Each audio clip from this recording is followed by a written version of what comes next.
Hi friends, welcome to this latest episode of Authors and Books. And today we have with us a very special guest, Rashid Kidwai जी। रशीद जी, आपका बहुत बहुत स्वागत है, welcome. और आज हम चर्चा कर रहे हैं इस पुस्तक के बारे में, जो है ये पुस्तक आप देख सकते हैं। You can see this book, the scam that Shuk a nation, the Nagarwala scandal. ये प्रकाश पात्र और राशिद किदवई जी ने जो है इसको क्या कहते हैं, इस विषय इस पुस्तक को लिखा है। और हाल ही में इसका जो है फॉर्मल विमोचन भी हुआ है। रशीद जी कई पुस्तकें लिख चुके हैं, वरिष्ठ पत्रकार हैं, टेलीग्राफ में लंबे समय तक रहे, कई देश के प्रमुख समाचार पत्रों पत्रिकाओं में उन्होंने काम किया और अभी भी उनके कॉलम्स लगातार देश के सभी प्रमुख समाचार पत्रों पत्रिकाओं में छपते रहते हैं। टेलीविजन चैनल्स पर भी हम देखते हैं और वो कम से कम कुछ उन विशेषज्ञों में से हैं कि जिन्हें सुनने में से आपको जो है वो थोड़ा जानकारी भी मिलती है और थोड़ी जो है वो राहत भी मिलती है, क्योंकि जैसा आजकल टेलीविजन चैनल्स का हाल चल रहा है पैनलिस्ट का, तो आप सब जानते ही हैं।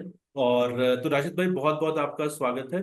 और मैं आपसे ये जानना चाह रहा था कि ये पुस्तक जो है नागरवाला स्कैंडल जो है, तो थोड़ा बताएं जरा नागरवाला स्कैंडल के बारे में, जो है कि क्योंकि मैंने पढ़ी पूरी पुस्तक, एंड इट वाज लाइक अ रेसी थ्रिलर।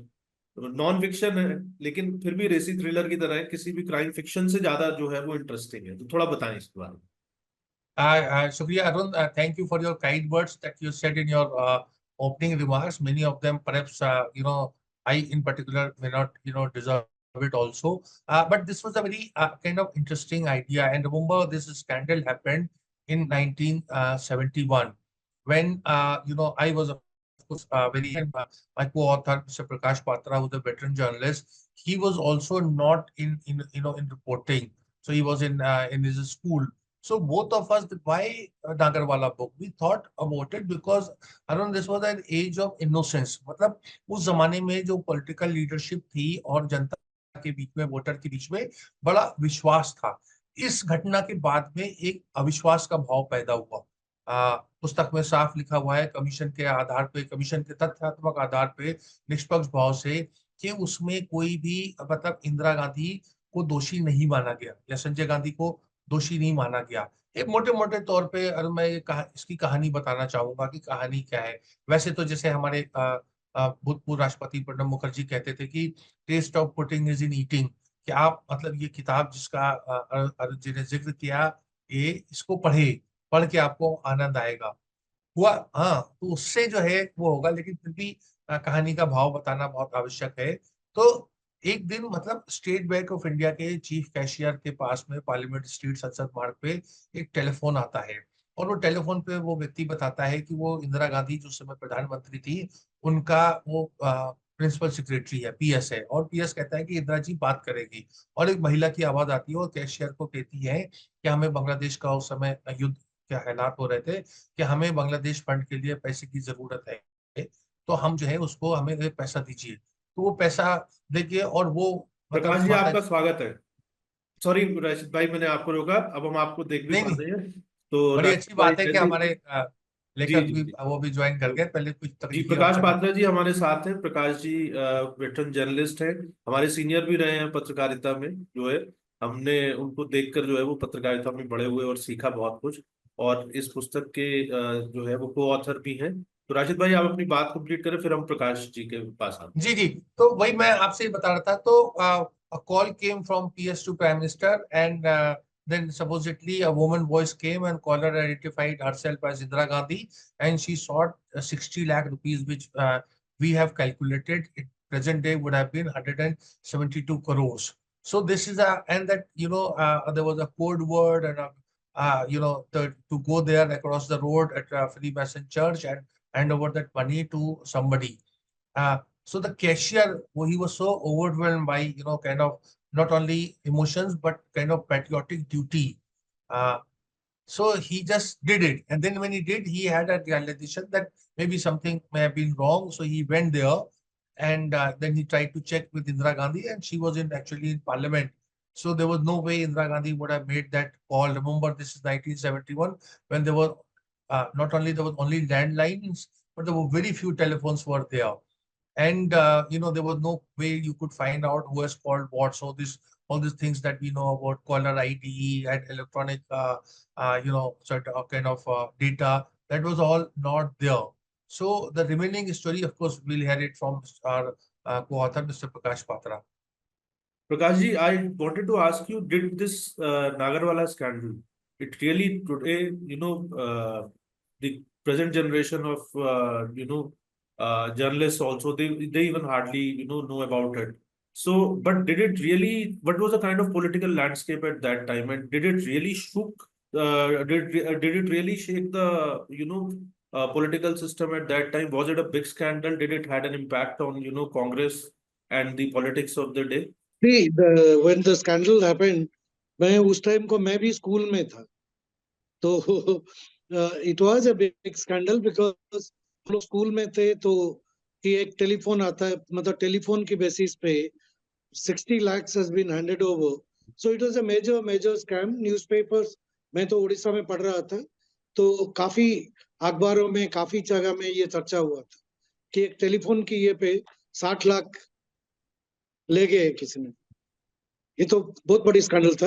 हाँ जी, बताइए सर. ये एक चीज मैं आपसे जानना चाह रहा था कि ये किताब जो है, मैं थोड़ा सा हाँ. खासकर क्योंकि बहुत सारे लोग, अच्छी बात है, खासकर जो है बहुत सारे यंग लोग भी किताबें लिख रहे हैं और सब को जी ऑथर जी करना किताब जो है जी. वो, उसके बारे में थोड़ा सा बताइए कि एक तो ये आप लोगों ने एक साथ जो है वो को ऑथर करने का कैसे तय हुआ, और फिर ये को ऑथर अगर किसी को किताब करनी हो तो उसके हाँ. लिए अगर आप कुछ जो है वो टिप्स दे सके, जो है कुछ नहीं, कोई नोट्स बता टिप्स सके. की नहीं है.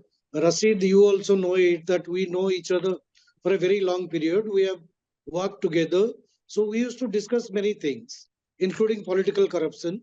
And he had this idea, why not explore this? Because कहीं पे भी कुछ मटेरियल ढूंढो तो कुछ नहीं मिल रहा था, सिर्फ सिवाय जो रोहिंटन मिस्ट्री के वो नॉवेल, या एक मिस्टर गौबा, एच.एल. गौबा, जिन्होंने एक लिखे थे और बाद में उन्होंने रेड्डी कमीशन के सामने उन्होंने बताया कि 80% फिक्शन और 20% फैक्ट है.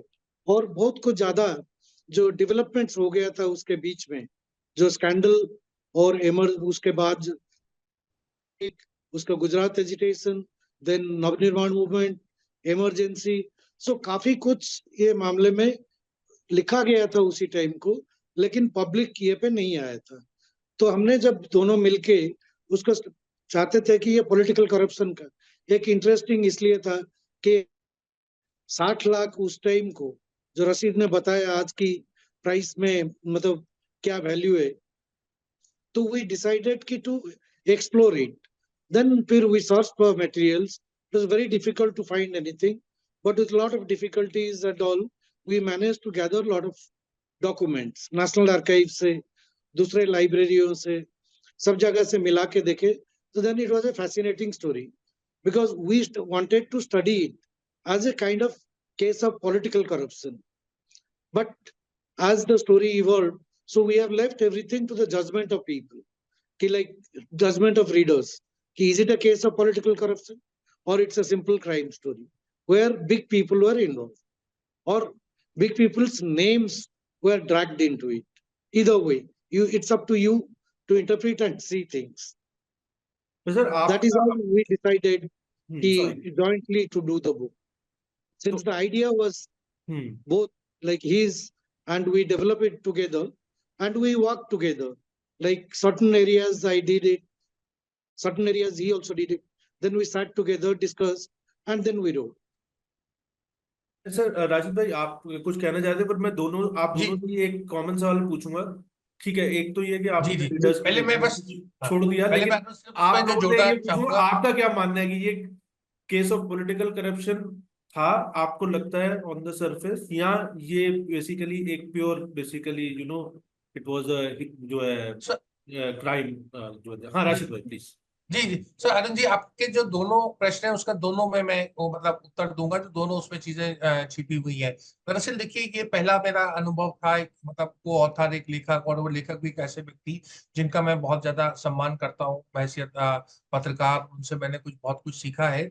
तो देखिए उसमें मुझे बहुत ज्यादा मदद मिली, और मदद के दो कारण मुख्य रूप से बताता हूँ, जो आपको भी, क्योंकि आप पत्रकार और लेखक हैं, और जो आज ये प्रोग्राम देख रहे हैं, सुन रहे हैं, उनको भी। क्योंकि देखिए क्या होता है कि when we are writing we tend to get actually very excited as writers, and we want to write in that, get somewhat overwhelmed by emotions or the kind of political thinking and everything like that, because the process of socialization is something, it differs from person to person. So therefore, there is a lot of wishful thinking that gets into writing also. There is always a fear. With Mr. Prakash Patra around, that was very weeded out. So we have written the book from politically neutral position.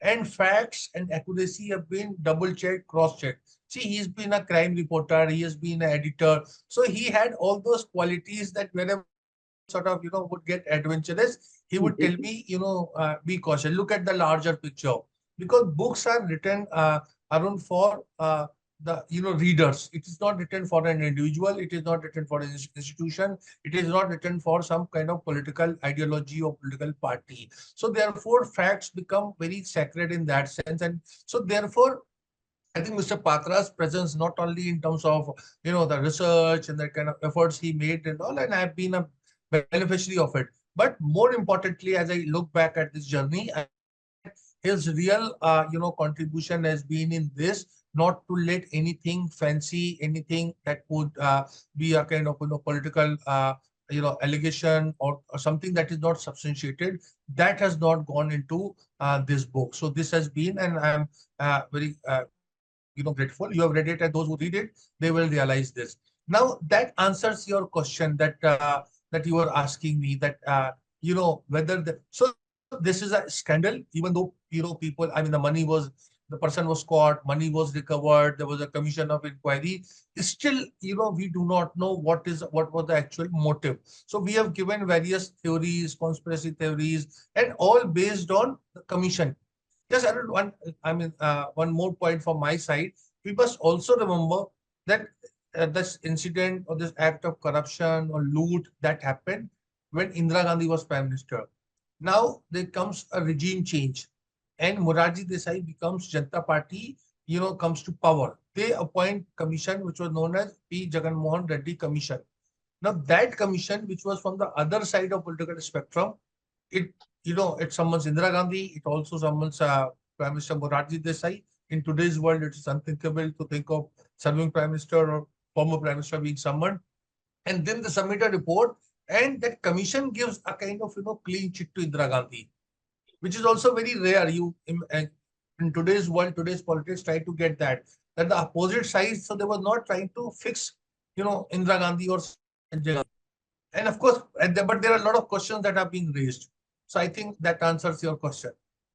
You raised a very pertinent point, क्योंकि ये जो बात आपने कही कि Reddy commission था, जनता party ने बिठाया, लेकिन उसने इंदिरा गांधी को clean chit the.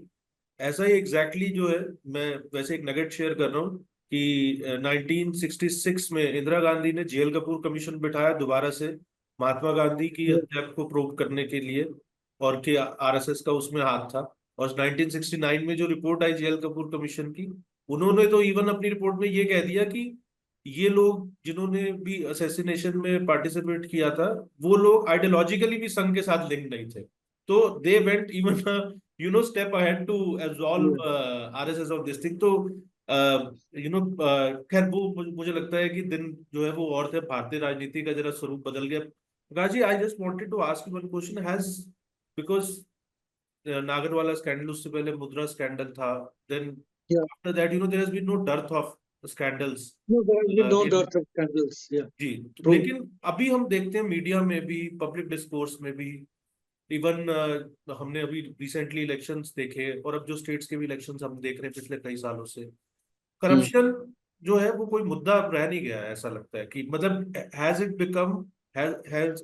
Corruption become an acceptable kind of a thing for people, कि हाँ भाई पॉलिटिकल सिस्टम है तो करप्शन के बिना चल नहीं सकता। और मीडिया में भी हम देखते हैं कि स्टोरीज कोई बड़ी ब्रेक नहीं हो रही है करप्शन को लेके, और न्यूज रूम्स में भी करप्शन को लेके कोई स्टोरी आती है तो कोई बहुत ज्यादा एक्साइटमेंट जो है वो नहीं जो है उस तरीके की होती। तो आप, because you have been a veteran of this field, तो मैं आप दोनों लोगों से इस विषय पे जानना चाहूंगा कि आपके क्या इस बारे में विचार। That's to some extent true, Arun ji, कि लोगों को करप्शन इतने ज्यादा ये नहीं प्रभाव नहीं कर रहा है. They are not getting influenced, they are not getting worked up like earlier people used to. Maybe, it's because of fast pacing developments. Something happens today, the next day something else happens, third day something else happens, and gradually, people are not taking much interest in all these things. They think that it's happening and it will happen. So, general reaction, as I say, it's very apathetic kind of approach. People are not getting affected by corruption in high places, or, they think that, yes, it will happen. They just ignore. Last elections also, we saw that. Last to last also, we saw that. It's been happening for past, like last election where corruption became a issue was during BP Singh, when BP Singh dislodged Rajiv Gandhi. After that, we have never come across an election which is fought on the basis of corruption. That's true. I agree with you that people are generally very apathetic towards this corruption as a whole issue. But is it also because of this thing, because media का एक काम रहता है awareness create करना. मतलब मुझे याद है कि जो वीपी सिंह के समय बना तो हम लोग I just entered college in 89. Media का रोल, yes. जो एक्सप्रेस के अंदर स्टोरीज छपती थी और कि और जो अरुण शौरी उस समय लिख रहे थे, फिर हिंदू के अंदर स्टोरीज ब्रेक हो रही थी. Yeah. मतलब it was like a massive this thing. लोग अवेयर हो रहे थे उसकी वजह से जो है. और ऐसा नहीं है मीडिया पे प्रेशर नहीं था उस समय. No, media has changed. Media has changed. It is that time only print media was there. Okay, print media has its own issue, way of functioning. And there's no, one issue, एक print media में जब छपता था, next day there would be follow-up. After a month, there would be follow-up. But after electronic media came in, this, TV medium came in, there is no scope for that follow-up kind of thing. There's no constant. There's some other one development has taken place today, as I told you before. Another development has taken place. So, everything gets buried over, as things move, and there is no kind of persistence like in print media. You did a story, then you have to revisit the story after a month or something. And people had enough time to think about it. The printed articles and all, you had 24 hours to react to it. But in electronic media, digital media, and even in print media now, people just are, okay, this is today's paper. Tomorrow they forget it. They're looking towards something new. Something new has happened. Something different has happened. I think that concentration span is becoming narrower, very short, very short. That may be the reason. दाशित भाई, आपका क्या कहना? No, what I agree what you have said, and I completely endorse what Mr. Prakash Patra is saying. But I will go, a step further. I think, corruption in high places in India, in the post-independent India, is a political ploy. मतलब वो एक हथियार की तरह इस्तेमाल किया जाता है, और हथियार उसका ये होता है कि सामने वाला जो व्यक्ति है जिसके ऊपर जो इल्जाम लगाया जा रहा है वो सत्ता से बाहर हो जाए. एक बार वो सत्ता से बाहर हो जाता है या हो जाती है, उसके बाद वो पूरा मामला मीडिया में भी और जो लोग जो उसका वो करते हैं या जुडिशरी में भी, वो एक बैक बर्नर पे चला जाता है, स्लो पेस के ऊपर चला जाता है और खत्म हो जाता है. आप देखिए कि जैसे ये नागरवाला केस में, उसको खासतौर से हम लोगों ने इसको हाईलाइट किया है किताब में, कि जो नागरवाला का बहुत उस समय विपक्ष ने बिल्कुल, जैसे प्रकाश पात्रा जी कह रहे थे कि वो एक क्रिमिनल एक्ट था. एक क्रिमिनल एक्ट हुआ बैंक में, एक तरीके से इतने बड़े लेवल का एक तरीके का एक स्कैंडल हुआ. और लेकिन विपक्ष ने उस समय जो भारतीय जनसंघ या जो वाम दल भी, जो वाम दल तो इतने ज्यादा नहीं, बाकी दलों का जो इंदिरा गांधी के खिलाफ विरोधी थे, उन्होंने उसको, उनका पूरा यह था कि किसी तरीके से इंदिरा गांधी को, उसमें जनसंघ ने, मुझे याद है, उसमें व्हाइट पेपर भी उस समय निकाला था इंदिरा गांधी के खिलाफ.